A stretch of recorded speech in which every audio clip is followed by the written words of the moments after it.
guys. My name is Estelle Jones. I'm kind of a fake senior because I graduated early in December, and I'll be back in the fall to complete my master's degree. But as I sat down to write my senior talk, I began to reflect on the ways that the Lord has worked through these past 4 years. And it's been so fun to reflect on His goodness. But in order to talk about how He's moved, I think it's important that I jump back in time a little bit. The summer before my senior year of high school, my world was shaken a little bit. My father was in a severe accident and broke nearly every bone in his body. In the middle of the night, we rushed to be with him, but the doctors were not optimistic of his healing. They would say things like, if he makes it through the night, or if he survives this surgery, then we'll do this. I felt hopeless and out of control, so I did the only thing I knew to do, and I hit my knees in prayer, and I rallied my community around me to do the same. The Lord so kindly answered those prayers. With miracle after miracle, he was healed. The truths that I had grown up learning in the church were so real and tangible now. God is a healer, he cares for his children, and he delights in answering the desires of our hearts. My faith felt strong. I couldn't do anything but tell everyone about how good he was. Shortly after, I was still on my spiritual high with the Lord, and my mom got a little sick. So she went to the hospital just for a night or two, we thought, and so I got on my knees and I began praying again. The Lord is a healer. He cares for his children. He delights in granting the desires of our hearts. I not only knew this to be true because of scripture, but he had just healed my dad, brought him from nearly death to life. But this time, the Lord answered my prayers differently. My mom passed away. God called her to heaven.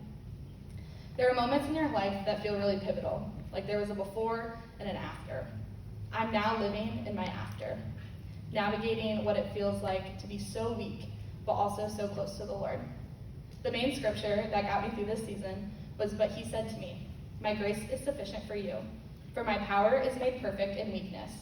Therefore, I will boast all the more gladly about my weakness, so that Christ's power may rest on me.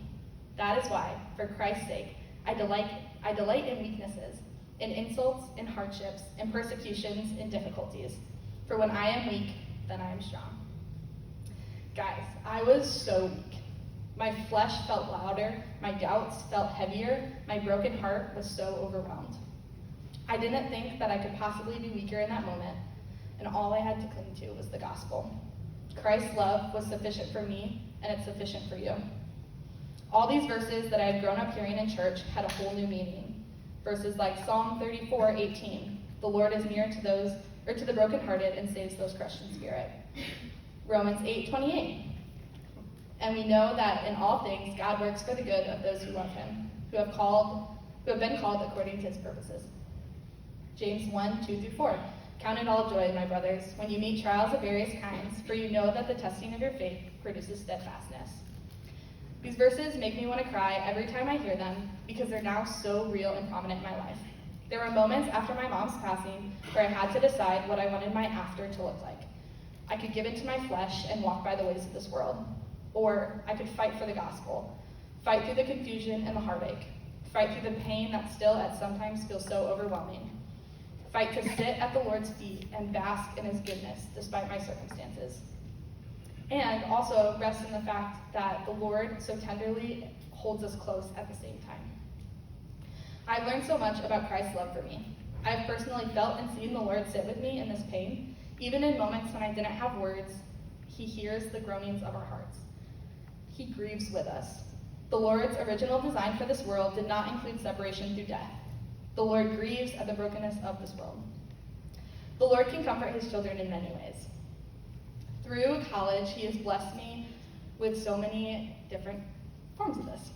Whether that is time in solitude with the Lord, sitting with him in my dorm room, on my walks to class, or locked up in my apartment, the Lord provides space for me to sit with him and learn more about his character. He also provided community to lock arms with. There are people in this room that have shown me the heart of Christ over and over again. They've grieved with me, they've wept with me, and they pointed me to scripture when I wasn't strong enough to point myself. The local church became my family. There are women within the church that have so kindly and tenderly stepped into a mother-like position to help mend my broken heart. The Lord and his people have carried me with love. Not only have I come to see the Lord's kindness and love through it all, I've also seen his goodness. There are family members that have given their life to Christ after hearing my mom's testimony and seeing the way that we've grieved. In the middle of heartache, my family has grown closer than ever, held together by our grief and his grace. Grief has softened my heart. It's made me more aware of others' pain, and now I have the ability to sit with people in their hurt, not trying to fix it, but just being there in a way that feels like love. Grief changed the way that I look at everyday life. The ordinary moments of laughing with friends, being with family, or just quiet mornings don't feel ordinary. They feel like gifts. And I'm even more reminded that this world is not our home. We are exiles in this world just passing through. So please don't cling to the things of this earth, but focus on the eternal. Change your heart posture to seek heaven and the things that last. What you wear to an event, the score you got on a test, the relationship that failed, or even the loss of someone you love, all those things are worldly. They're temporary. They're not things of the eternal. So, I stand here before you today.